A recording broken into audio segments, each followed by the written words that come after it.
Hello and welcome back to Power Sessions with Natasha, where we find our confidence, our power, and where we have real conversations.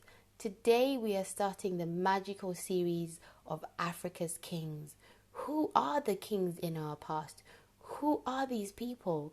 We have some of the greatest warriors, some of the greatest men, some of the greatest minds came from our African men, and we need to find out who they are, what their history is, because that is the key to us knowing ourselves.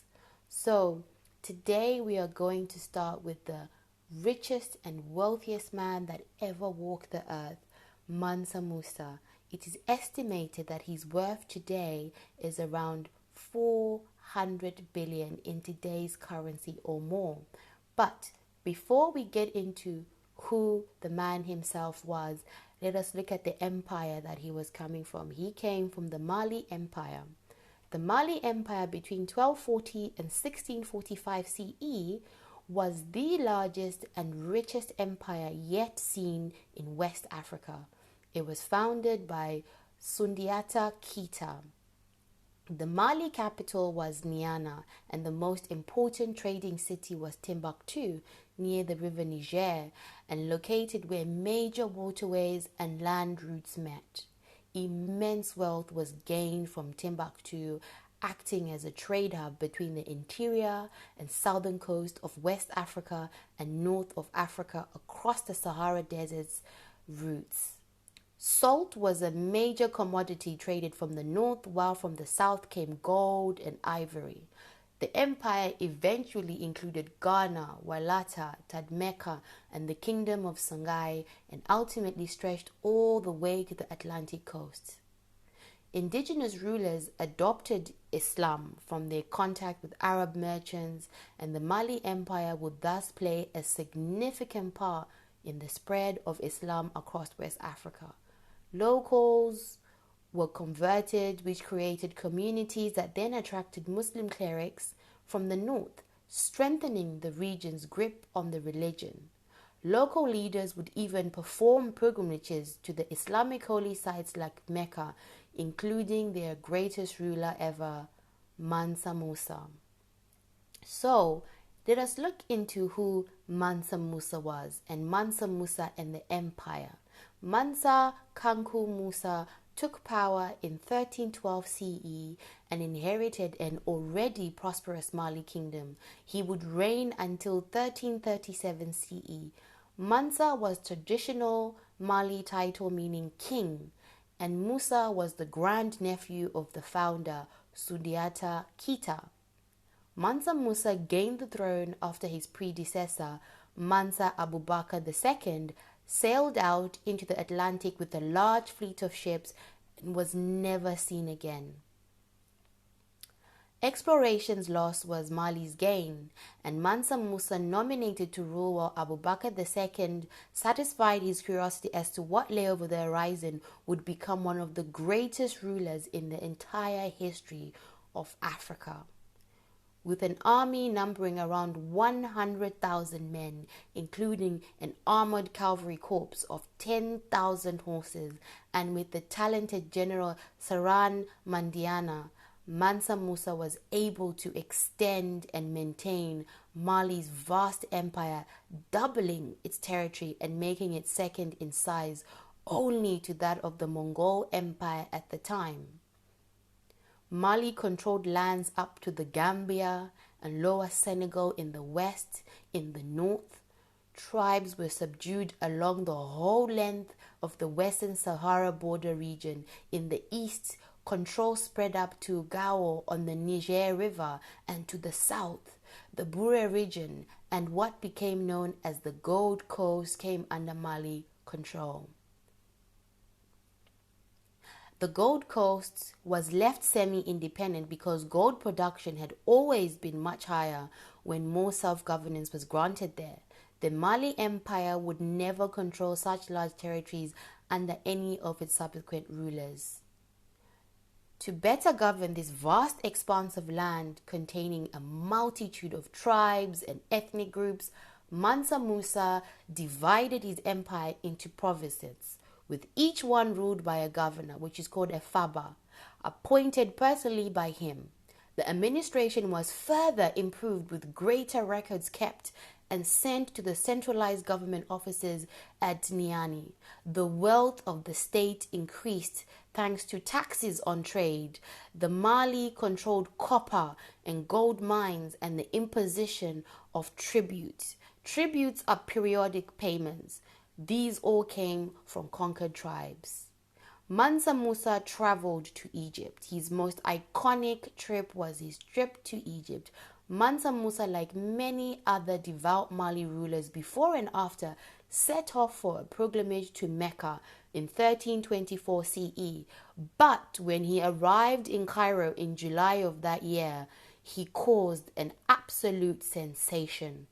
The Mali ruler's camel caravan had crossed the Sahara, and when he arrived in Egypt, even the Sultan was astounded by the wealth this West African king had brought with him.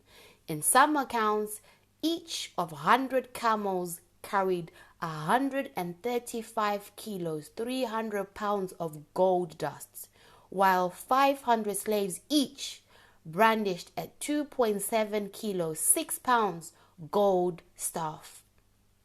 In addition, there were hundreds of other camels loaded down with food and textiles, horse riders waving the huge red and gold banners of the king, and an impressive human entourage of servants and officials that numbered in the tens and thousands.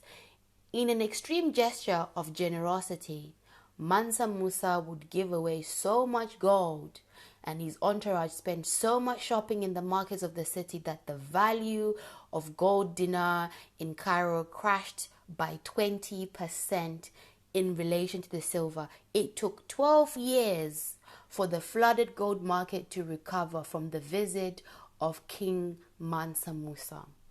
The merchants of Egypt in particular were delighted with all these tourists suddenly milling about their markets, and they took full advantage, raising their prices and relieving their shoppers of their gold at any opportunity. Indeed, Mansa Musa and his people so overspent that they left the city in debt, a factor which contributed to later Egyptian investment with the Mali Empire, so that the merchants could recoup some of the value of the goods that they had given on credit. The king of Mali had given 50,000 gold dinars to the Sultan of Egypt merely as a first meeting gesture. However, the Sultan was rather dishonorable in return and insisted that Mansa Musa kiss the ground in homage. However, in all other respects though, this ruler from Africa's mysterious interior, Mansa Musa, he was treated like the royalty he was, given a palace for his 3-month stay and lauded wherever he went. An indication of the impression Mansa Musa made had been in the news of his Cairo visit eventually reaching Europe. In Spain, a map maker was inspired to create Europe's first detailed map of West Africa that was created in 1375 CE. The map, part of the Catalan Atlas, has Mansa Musa sitting regally on a throne, wearing an impressive gold crown and holding a golden staff in one hand and somewhat gleefully a huge nugget or orb of gold in the other. It was such tales of gold that will inspire later European explorers to brave disease, warlike tribe, and inhospitable terrain to find the fabled riches of Timbuktu, the golden city of the desert that nobody quite knew where to place on the map, even in the 18th century. After Cairo, Mansa Musa would travel on to Arabia, where he purchased land and houses so that pilgrims from Mali who followed in his footsteps might have a place to stay. The king was inspired by the holy sights he saw there, and on his return to Mali, he built a dazzling audience chamber at Niani and mosques at Gao and Timbuktu. These included the Great Mosque in the latter city, also known as Jimbareba. The buildings were designed by the famous architect Ishaq al-Tujin from Andalusian Granada, who had been enticed from Cairo following Mansa Musa's visit there. The enticement and the inducement for him to come back with him included 200 kilos, 444 pounds of gold, slaves, and a strip of land along the Niger River. The mosque was completed by 1330 CE, and Al-Tujin lived the rest of his life in Mali. A royal palace or Madugu was built in the capital city and Timbuktu, along with fortification walls to protect the latter city against raids by the Tuareg, the nomads of the southern Sahara. Due to the lack of stone in the region, Mali buildings were typically constructed using beaten earth, what they call banko, reinforced with wood, which would often stick out in beams from the exterior surfaces. Mansa Musa was also inspired by the universities he had seen on his pilgrimage. He brought back to Mali both books and scholars. The king greatly encouraged Islamic reading, especially at Timbuktu, which with its mosques, universities, and many Quranic schools became not only the holiest city in the Sudan region of West Africa, but also an internationally famous center of culture and religious study. In addition, Mansa Musa sent native religious scholars to Fez in Morocco to learn what they could and then return to Mali as teachers. With these education links, there were two diplomatic ones with Arab states, as well as the flow as investment into Mali, as Egyptian traders and others sought access to the lucrative movements of goods across West Africa. Mansa Musa was succeeded by his son, who had also ruled as a regent while his father had been on his famous pilgrimage, and by his brother Mansa Suleiman.